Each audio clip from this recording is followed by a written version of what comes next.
বিসমিল্লাহির-রহমানির-রহিম।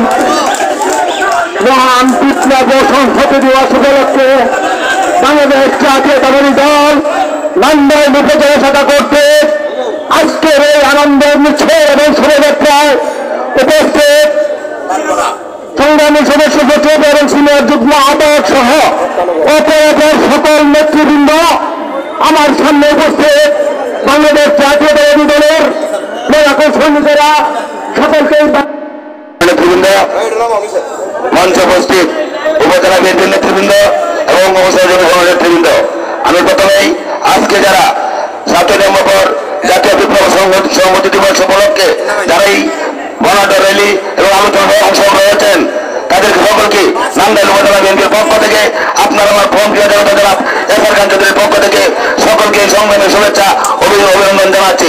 সংগ্রামী নেতৃবৃন্দ, আগামী দিনে আজকে জানেন আমাদের নেতা এফআর খান চৌধুরী ধানের শীষের মনোনীত প্রার্থী হয়েছেন।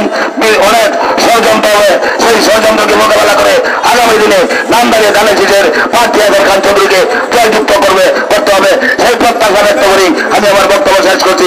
খুদা হাফেজ। বাংলাদেশ জিন্দাবাদ, খালেদা জিয়া জিন্দাবাদ, শহীদ অরম্মুখ কারণ নেতা অহংকার কার্যক্রম জিন্দাবাদ, আপনার আমার প্রান্তীয় জনতা জনাব এফআর খান চৌধুরী জিন্দাবাদ। সকলকে ধন্যবাদ। আসসালামু আলাইকুম।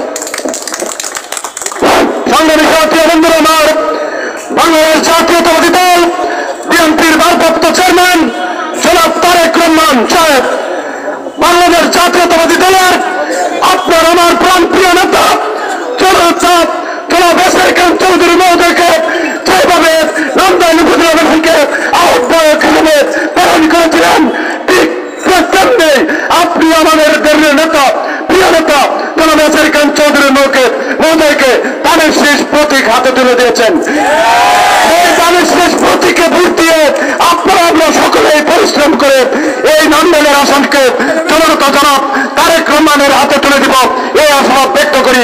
প্রিয় সাথী বন্ধুরা, আমার বক্তব্য রাখার জন্য আহ্বান করছি নান্দাইল উপজেলা ছাত্র দলের সাবেক আহ্বায়ক, নান্দাইল উপজেলা যুব দলের অন্যতম সাবেক যুবনেতা, নান্দাইল উপজেলা বিএনপির সাবেক সাংগঠনিক সম্পাদক, নান্দাইল উপজেলা বিএনপির সংগ্রামী সদস্য সচিব এনামুল কাদির এনামুল ভাইকে বক্তব্য রাখার জন্য আহ্বান করছি। বিসমিল্লাহির রহমানির রহিম। 7 নভেম্বর জাতীয় বিপ্লব ও সংহতি দিবস উদযাপনের উপলক্ষে নান্দাইল উপজেলা বিএনপির পরিবারের সকল অঙ্গ সংগঠন সহ বিএনপির নেতৃবৃন্দকে নান্দাইল উপজেলা বিএনপির পক্ষ থেকে তথা জনতা এফআর খান চৌধুরীর পক্ষ থেকে নান্দাইলের ধানের শীষের অভিভাবকের পক্ষ থেকে জানাই রক্তিম সংগ্রামী শুভেচ্ছা। ভাইয়ের আমার, একটু পরে আজান হয়ে যাবে, এই জন্য বক্তব্য দেওয়ার বেশি সময় পাবে না। আপনাদের মাঝে আজকের এই দিনটি নিয়ে যে একটি কথা বলবো। আজকে এমন একটি দিন, যে দিন শহীদ প্রেসিডেন্ট জিয়াউর রহমানকে কারাগারে আটকে রেখেছিলেন, সেই দিন সারা বাংলাদেশের আবাল বৃদ্ধ জনতা মাঠে নেমে গিয়ে সিপাহী বিপ্লবের মাধ্যমে শহীদ প্রেসিডেন্ট জিয়াউর রহমানকে বাংলার মাটিতে ফিরে এনেছিলেন, সেই আজকে 7 নভেম্বর। সংগ্রামী সাথী বন্ধুরা, আজকে এই দিনটি যথাযথ মর্যাদার সহিত পালন করার কথা ছিল, আমরা তেমন করতে পারি নাই। কেন পারি নাই আপনারা জানেন। আজকে দেখেন জাতীয়তাবাদী দলের কাজ করি আমরা। কেন কাজ করি? সাধারণ মানুষের মনে হাসি ফুটে পারবেন না।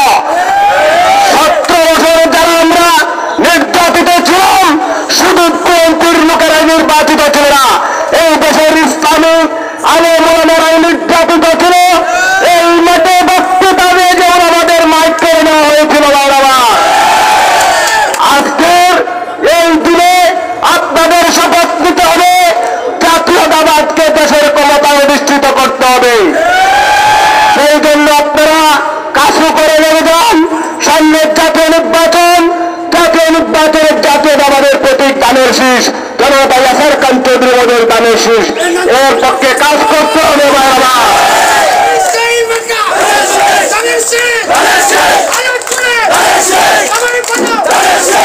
সংগ্রামী ছাত্র বন্ধুরা, আমরা গত 13 ফেব্রুয়ারি নান্দাইল উপজেলা বিএনপির একটি সুন্দর সুশৃঙ্খল কমিটি দিয়েছিল, আপনারা নিশ্চয়ই অবগত আছেন।